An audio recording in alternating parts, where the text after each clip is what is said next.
Welcome back to the class of biology, and in the previous class we had discussed up till phylum Echinodermata, and we had talked about the invertebrates, and in today's class we will move further and we will start with the phylum Hemichordata, right? We are still continuing with the animal kingdom, and so we will continue with phylum Hemichordata.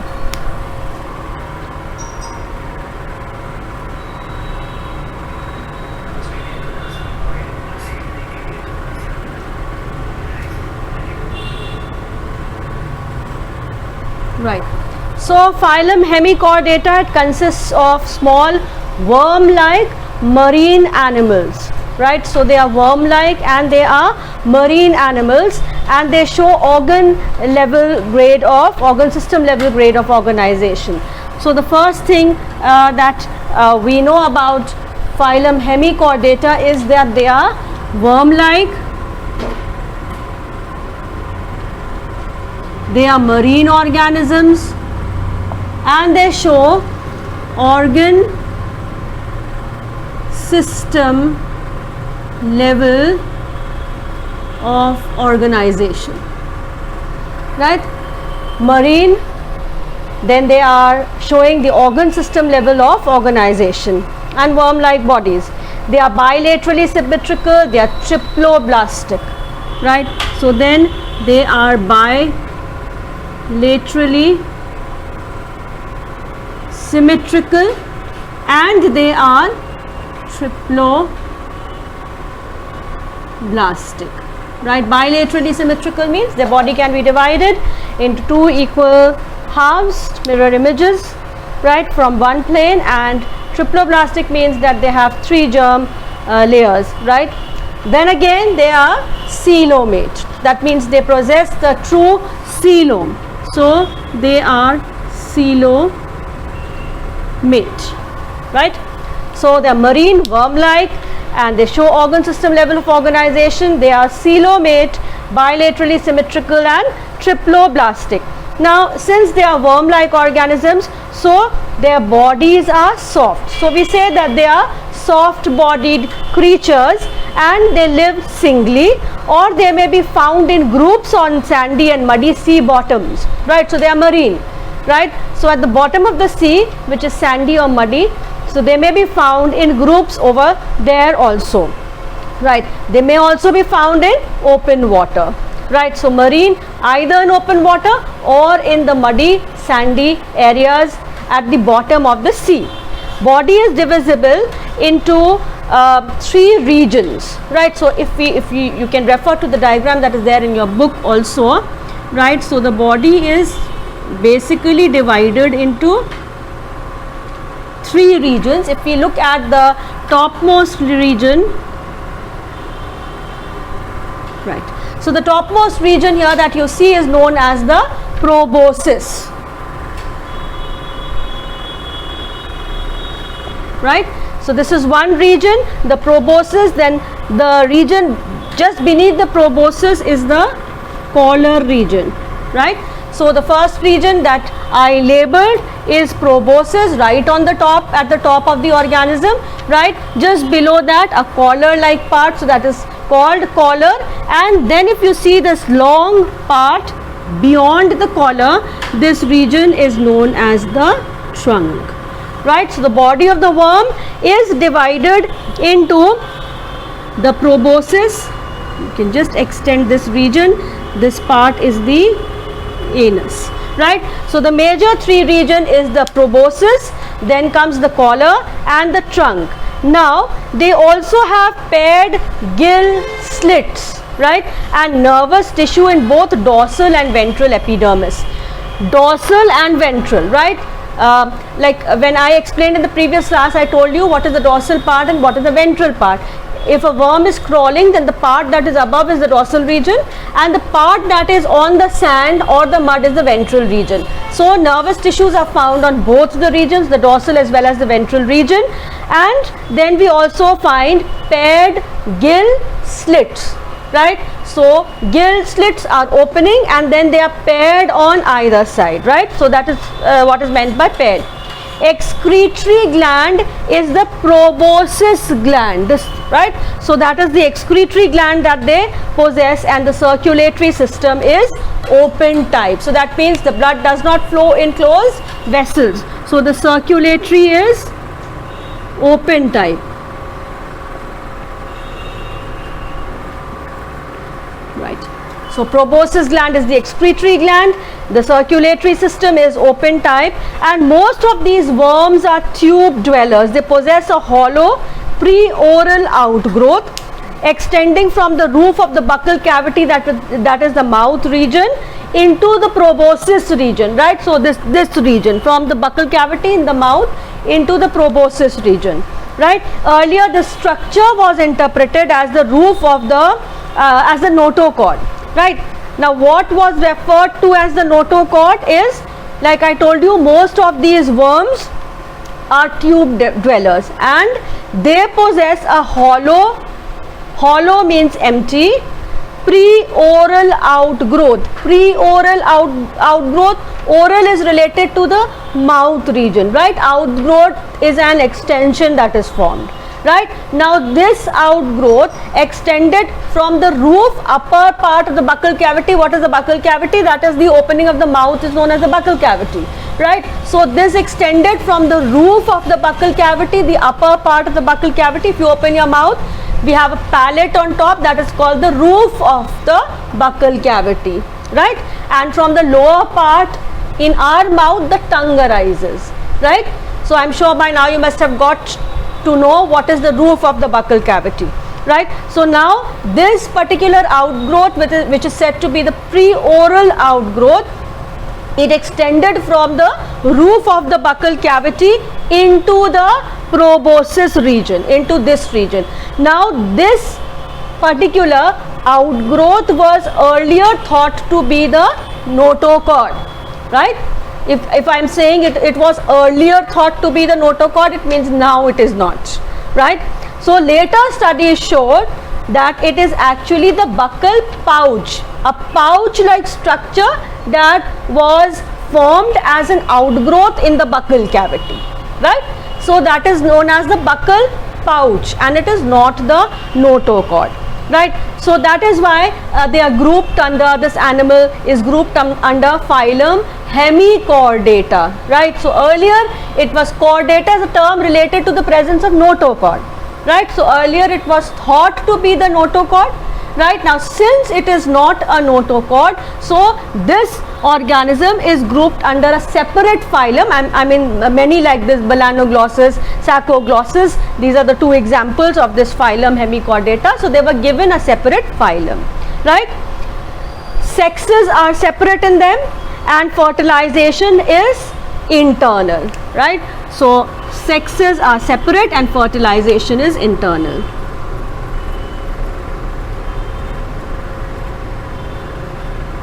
And fertilization is internal. So they show internal fertilization, fertilization inside the body, and the development is indirect. Now this group was treated as subphylum under Chordata earlier, right? When earlier, till the time this outgrowth, which is now known as the buccal cavity, was considered to be the notochord, right? Then further studies showed that it is not the notochord and it is the buccal pouch. So till before that, till before the discovery of the buccal pouch, let's say, these organisms, they were grouped under, or this particular phylum was grouped as a subphylum under Chordata, right? But later studies, of course, they showed that the so-called notochord of hemichordates are of different origin, right, than as that of other chordates. So now this group is treated as a separate phylum, right, Hemichordata. And what are the examples, what are the organisms that belong to this group? One that you will study that I have drawn here is Balanoglossus, right? So Balanoglossus is one example, right? So that was about Hemichordata, phylum Hemichordata, which we study before we come to phylum Chordata, right? So now next we move on to the next phylum and we will talk about phylum Chordata.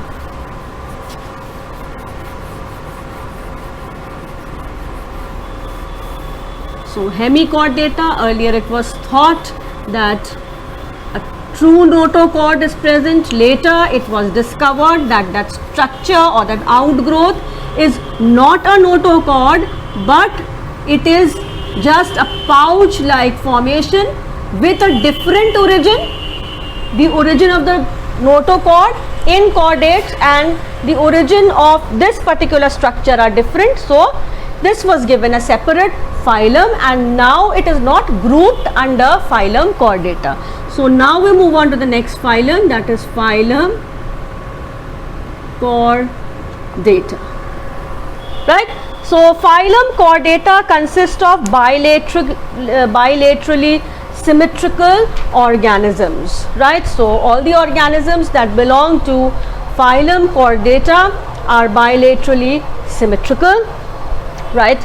Then they basically possess a flexible but firm supporting rod called notochord in the embryo or throughout their life. That means every organism that belongs to phylum Chordata has the notochord present at some time during their life cycle, right? So maybe it is present only in the embryo and later it disappears, or at some time during the life cycle maybe it is present throughout the life of a particular organism, right? But whatever it is, whether it is present only in the embryonic stage and later it is replaced by some other structure, but still it did consist a notochord at some time. So all those organisms are grouped under phylum Chordata, right? So there are certain characteristic structures that we will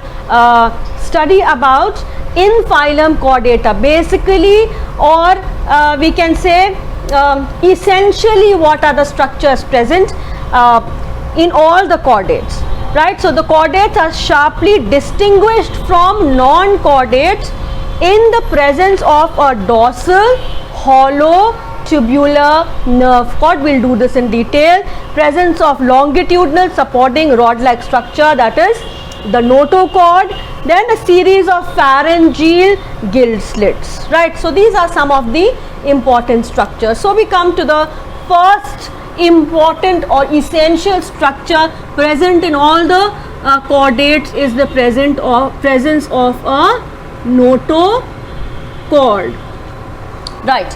Now what is this notochord? It is a solid, unjointed, stiff but flexible rod-like structure, right? So it is a solid, unjointed, stiff or firm but flexible rod-like structure, right? So that is the notochord and it is situated on the mid dorsal side between the central nervous system and the alimentary canal, right? So it is situated, let's see where it is situated. Mid dorsal. Dorsal is this part, the back portion here. Mid dorsal, in between the alimentary canal. Alimentary canal is here, and the central nervous system, we have the spinal cord, that, right, the brain and the spinal cord is the part of the central nervous system. Now in between that is present the notochord, right? So that is the position where it is present. The notochord remains throughout life in certain chordates, like I told you, or it may be present at some time during the life cycle of the organism. It could be only in the embryonic stage also, and then it is replaced like in us it is replaced by a vertebral column, right? So vertebral column is the vertebra, right? So where is the notochord present? It is present between mid dorsally, dorsal is the back part, in between the alimentary canal and the central nervous system, right? So that means if this part is the alimentary canal, here is the central nervous system, then this part is the notochord, right? So that is how it is present, right? Then of course it may be present at any time during the life cycle, sometime during the life cycle, not necessarily throughout the life cycle, right? Then if we talk about the characteristic feature, then we say that it is solid, unjointed, that means there are no joints present, it is stiff but flexible, and it is rod-like structure. The next important, so the important feature here is the dorsal hollow central nervous system. Now this is the second characteristic feature, and then out of the essential characteristics, if you're asked to write what are the three main characteristics present in the chordates, we've discussed one, the notochord, and we come to the next one, that is the dorsal hollow central nervous system. Dorsal, the back portion, hollow is empty, right? Now if we look at the structure here that I drew, the first part is the alimentary canal, then we see is the notochord, which I have colored in red, that is the notochord. Behind the notochord is the central nervous system, right? So we see that if the central nervous system is behind the notochord, that means the central nervous system is dorsal to the notochord, right? So the presence of the dorsal hollow empty central nervous system, right? So that is the position, and this characteristic feature is present in all the notochords. And then we move on to the third important feature that is present in all the chordates, is the presence of pharyngeal gill clefts. Pharyngeal gill clefts. If we talk about the pharynx is present in the neck region, right? And gill clefts, that means the presence of gill. Of course the gills are not present in all the organisms, but then that shows by the presence of small pores or slits that are there, right? So in the pharynx region, at some stage during the life cycle, the pharynx region is perforated, which shows that had there been gills, it would have come out from that region. So presence of the pharyngeal gill clefts, all chordates at some stage of the life cycle, they have the presence of a series of paired pharyngeal gill clefts, right? So the pharyngeal gill clefts are paired, that means if three are present on one side, then three would be present on the other side, and these gill slits are present laterally means on the sides, right? So the pharynx region is perforated with these gill slits. Then we come to the next point, that is the tail, right? So there is the presence of post-anal tail, that means beyond the anal region, that is a post-anal region, a tail is present at some time during the life cycle, which later on may get reduced or may even get absent also, right? So it fuses, and so in many adult chordates the post-anal tail is reduced or it is absent also, because it is merged with other structures near it, right? Basically the bones, they fused with the bones, so the tail is not present, but during the developmental stages, in the embryonic stages, this tail is present, right? So all the chordates have this post-anal tail present, right?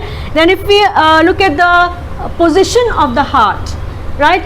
So the position of the heart, if we talk about ourselves, then this is the dorsal region and this is the ventral region, right? And where is the heart positioned? It is not behind over here, but it is here in front, right? So we say that the position of the heart in all the chordates is ventral, right? Circulatory system is a closed type of circulatory system, right? Now we will just quickly differentiate the chordates with the non-chordates, right? The first point is the notochord, right? So all the chordates have a notochord present at some stage during the life cycle, whereas no notochord is present. The notochord is absent in the non-chordates, right? So at any stage during the life cycle, they do not have notochord present. Next is the central nervous system, right? So here, if we talk about the central nervous system, if we look at the first word, it is dorsal in the chordates, but if we talk about the non-chordates, the central nervous system is ventral. Ventral means in front, right? Second word, if we look, is hollow. So the central nervous system in the non-chordates is solid, right? In the chordates it is hollow, and in the non-chordates it is solid. If you look at the central nervous system, in the chordates it is single, whereas in the non-chordates it is double, right? Next we move on to the gill slits, the pharyngeal gill clefts, right? Now these pharyngeal gill clefts are present in the chordates but absent in the non-chordates. At any stage during the life cycle, the pharyngeal gill slits are not present in the non-chordates, right? Position of the heart, ventral in the chordates and dorsal in the non-chordates if a heart is present, right? If at all heart is present, it is dorsal in position, otherwise it is of course not present. Then comes the post-anal tail, which is absent in the non-chordates, and the post-anal tail is present in the chordates, right? So which of course is reduced or is absent in the adult stages, right? So that's about the differences between the chordates and the non-chordates, and we move on to the next part of phylum Chordata, and now we will talk about the subphylums of phylum Chordata, right? So we've discussed the characteristics of the chordates. We have discussed the characteristics, in the form of differences. We've talked about the chordates and the non-chordates, and now we move on to the next part, that is the subphylum, right?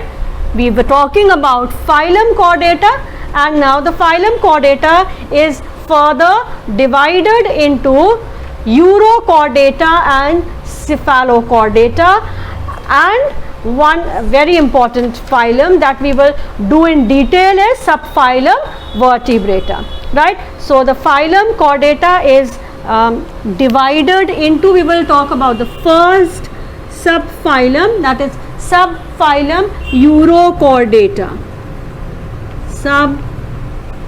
Subphylum Urochordata, right? So that is the first subphylum under the phylum Chordata. Now if we look at this word Urochordata, the word is derived from a Greek letter euros, which means tail, right? So this is derived from a Greek letter euros,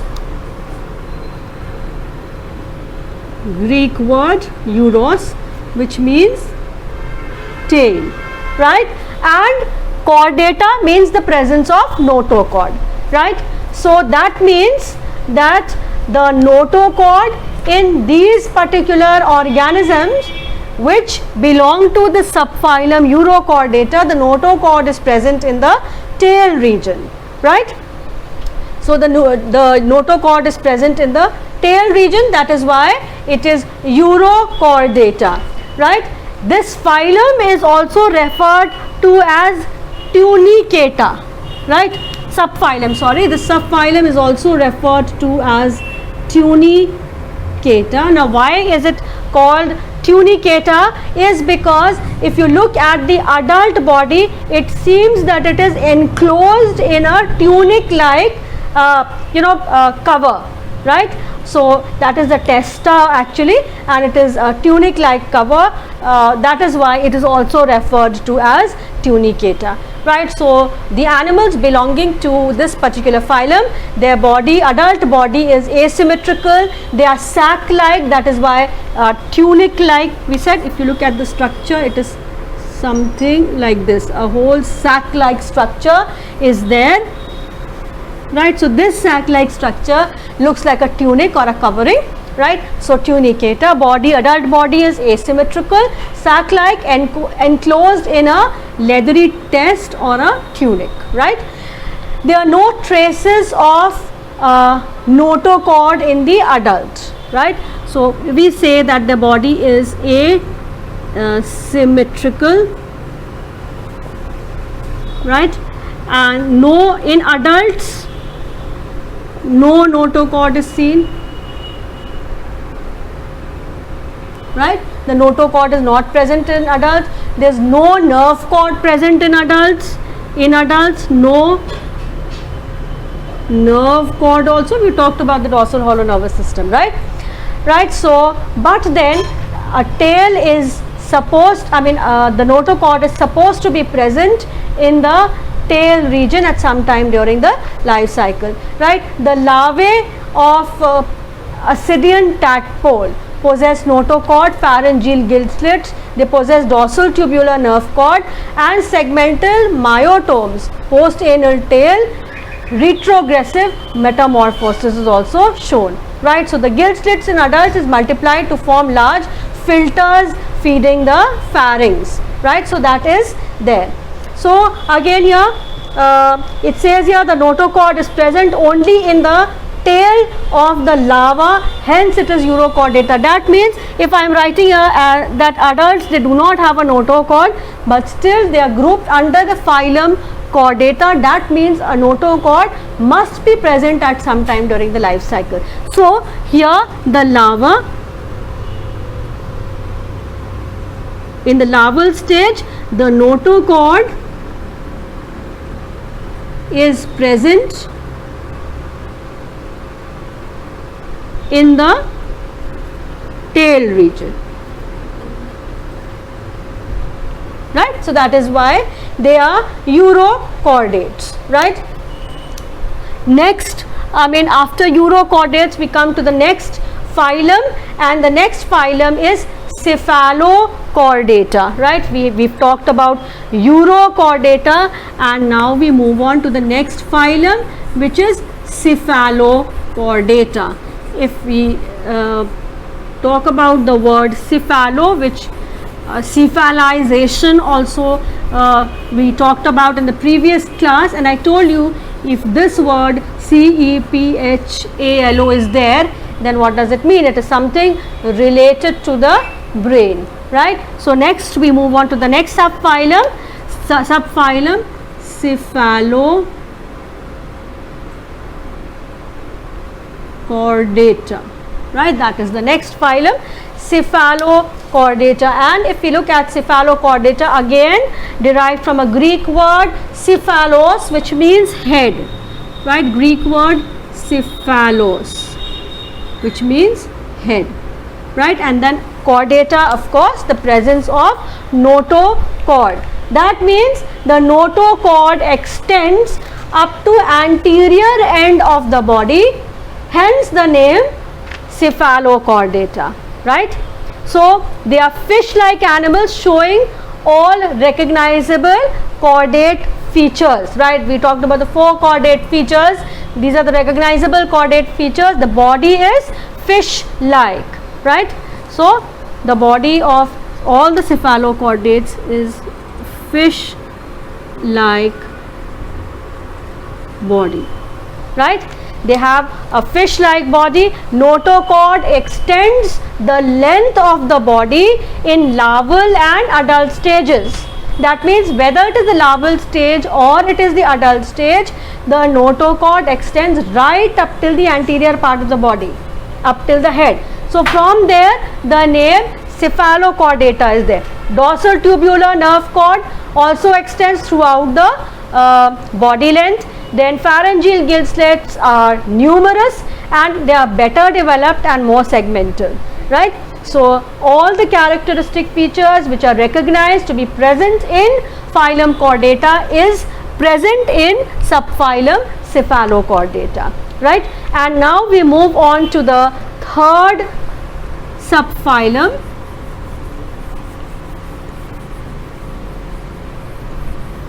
The third subphylum is subphylum Vertebrata.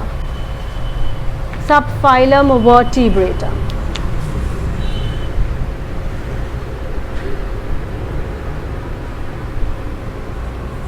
Okay, this is the third subphylum, and Vertebrata means the presence of vertebra, right? So notochord is supplemented. Now we come to the characteristic features of subphylum Vertebrata, right? We are vertebrates. We belong to the subphylum Vertebrata. In our body, we have the vertebral column present, right? But if we look at the embryonic stage, we will see that at some stage during the embryonic development, the notochord is present. But then the notochord, it gets replaced by the vertebral column, right? So the notochord supplemented or it gets replaced by a vertebral column, that is the backbone, which is composed of overlapping vertebra, right? So body is divisible into head, neck, trunk and tail, right? So I mean, if we talk about all the vertebrates, all the animals that you see around are all vertebrates, right? So again here, notochord is replaced by a vertebral column. Body is divided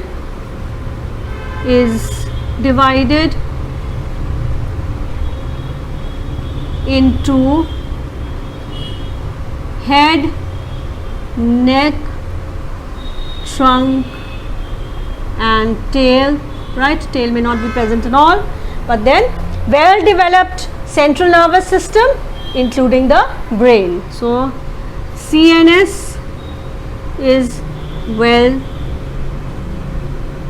developed, right? CNS is the central nervous system. Then the muscular, the heart that is present in vertebrates is muscular, it is ventral and in position, and the circulatory system is closed. So I'll just write that we have a muscular ventral heart and the circulatory system is closed type, right? So we have arteries, veins and blood capillaries in which the blood flows, right? Pharyngeal gill slits or gill clefts are present, but they are very few in number. They persist in adults only in the lower forms, the lower groups of vertebrate. So in them the pharyngeal gill clefts are found in the adult forms also, but the ones who are more complex, better developed, in them the pharyngeal gill clefts are not found in the adults, but at some time during the embryonic stage, right? So I just write that the pharyngeal gill clefts are fewer in number, right? Fewer in number in the vertebrates. Then two pair of appendages are present, that is either fins or limbs, right? So depending upon if it's an water animal, then of course fins, otherwise the limbs are present, right? So the presence of fins or limbs are found in vertebrates, right? So the digestive system is well developed and it is a full digestive tract which is ventral in position, right? Ventral to the vertebral column, right? Vertebral column is here, and suppose this is the vertebral column.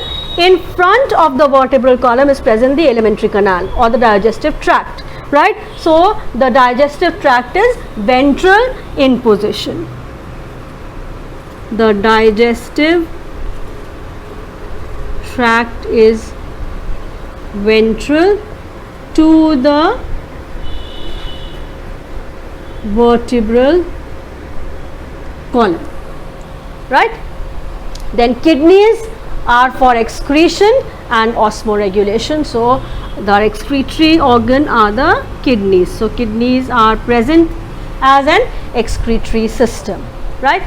Depending upon the presence and the absence of jaws, right, and appendages, number of semicircular canals in the internal ear. You study the structure of the internal ear also in class 10th, right? So there are semicircular canals present. Now we will talk about the differences. The subphylum Vertebrata is further classified, right? Further divided. Now what is the basis of classification of subphylum Vertebrata is the presence or absence of jaws. The first thing, presence or absence of appendages. What kind of appendages are present, right? Fins or limbs, right? That. Then number of semicircular canals in the ear, internal ear of course. So whether there are 3 semicircular canals present or there are 2 semicircular canals present, and the persistence of the notochord. Till how long is the notochord present? Whether it is there only in the embryonic stage or it is there in the adults also. So the vertebrates are usually divided into 2 groups, right? So the 2 groups are Agnatha and Gnastostomata, right? So the 2 groups, if you look at it, you'll find it in your textbooks also. So the subphylum Vertebrata is further classified, or we will say it is divided on the basis of the presence or absence of jaws, right? Then the kind of appendage present, whether they are fins or whether they are limbs. Whether they are fins or Gnathostomata.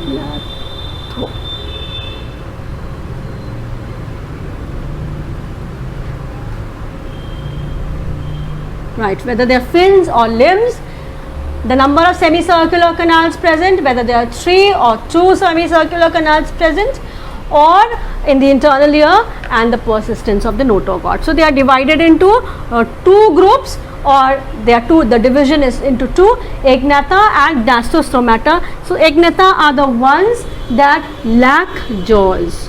That means they do not have jaws present. And Gnastostomata are the ones that bear jaws. Presence of jaws are found. Now Agnatha is further divided into class. There is only one class present, and this class is Cyclostomata. Cyclostomata, only one class. But if we look at Gnastostomata, which has jaw bearing organisms, they are divided into 2 superclass. They are divided into 2 superclass, Pisces, right, and Tetrapoda. 2 superclass, Pisces and Tetrapoda. Now Pisces are those organisms which bear fins. See, the first point of division was the presence or absence of jaws, right? The second was the appendage, whether they bear fins or whether they bear limbs, right? So Pisces are fin bearing and Tetrapoda bears limbs, so limb bearing, right? And under Pisces we will talk about fish, right? There are 2 classes that we will study, class 1 and 2. We will talk about 2 classes, Chondrichthyes and Osteichthyes.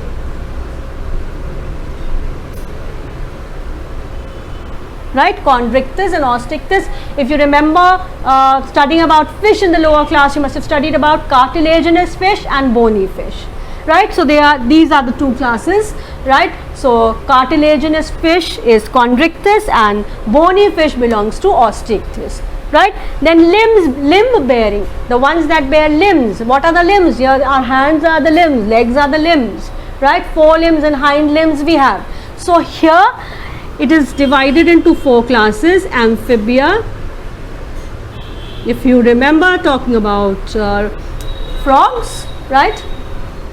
Reptilia, reptiles, right? Third is aves or the birds, and the fourth are the mammals, right? We belong to the 4th class here, right? Not 4th class, class number 4, right? So we will talk about only about Agnatha and class Cyclostomata today. Then in the next class we will continue with Dashtostomata, right? So class Cyclostomata. Now these are of course they belong to group Agnatha. Group Agnatha are organisms without jaws, they lack jaws, paired appendages are absent, right? So that means they do not have any fins or limbs, right? So paired appendages are absent. Internal ear is it consists of only 2 semicircular canals, and then notochord persists in adults, right? So without jaws, 1 I have written, right? Paired appendages are absent. So I'll write here, paired appendages are absent, right? Then internal ear consists of 2 semicircular canals, right? Then notochord consists, it persists throughout the life, right? It is present even in adults, right? So notochord in adults also. So that's about the characteristics of Agnatha. They do not possess a true jaw, they do not have paired appendages, limbs and fins are absent. Then they possess only 2 semicircular canals in the internal ear. The notochord that is present is found even in adults, right? Now under Agnatha we will be talking about Cyclostomata, right? These are ectoparasites on some fish, right? So what are these? These are ectoparasites. What are ectoparasites? Ecto means outside. So they are found to be parasites on the outer body of the fish. Ectoparasites on some fish. They have an elongated body bearing 6 to 15 pairs of gill slits. Elongated body, right? Long, I'll just write here body elongated, 6 to 15 gill slits are present. Sucking and circular mouth without jaws, right? So no jaws, the mouth is sucking or circular. Because they are parasites, so they are sucking the food, right? So I'll just write here sucking mouth. They have sucking mouth, right? Then circulation is closed type.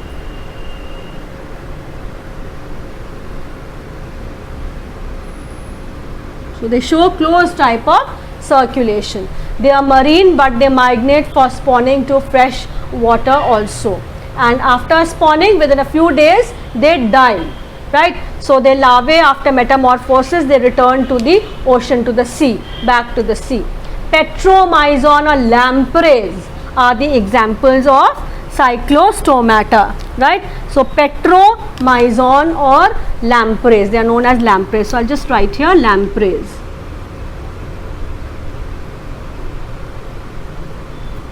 Right, lampreys are the examples of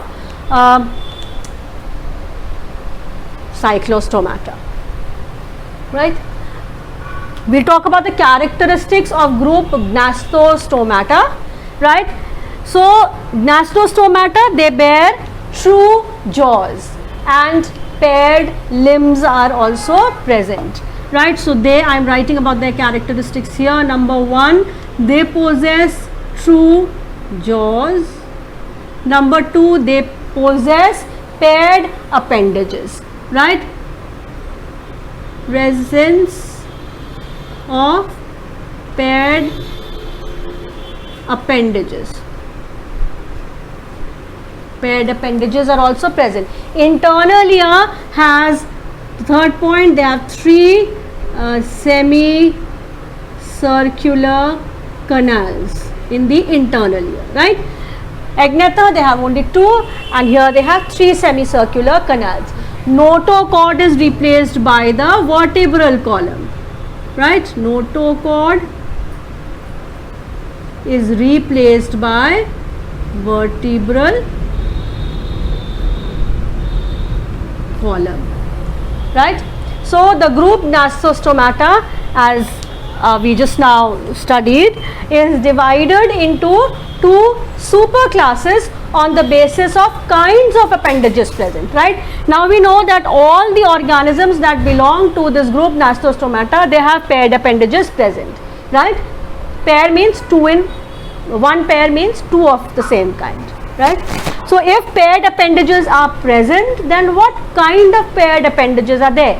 Whether they are limbs or fins. So whether they are limbs or fins, then again we will talk about the respiratory organs, the heart, blood circulation and the nasal cavities. So if we look at the superclass Pisces, right, all fish belong to the class Pisces, and we never see any fish to be terrestrial, right? At least I haven't seen. I'm sure you also have not seen any fish on land, right? So they are exclusively aquatic, found in water.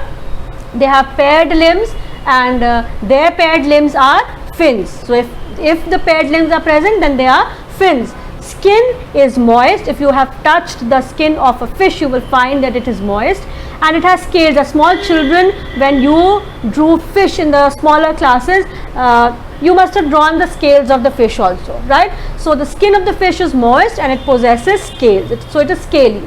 Since they are found in water, since they are aquatic, so their respiratory organ are gills, right? So they respire by means of gills.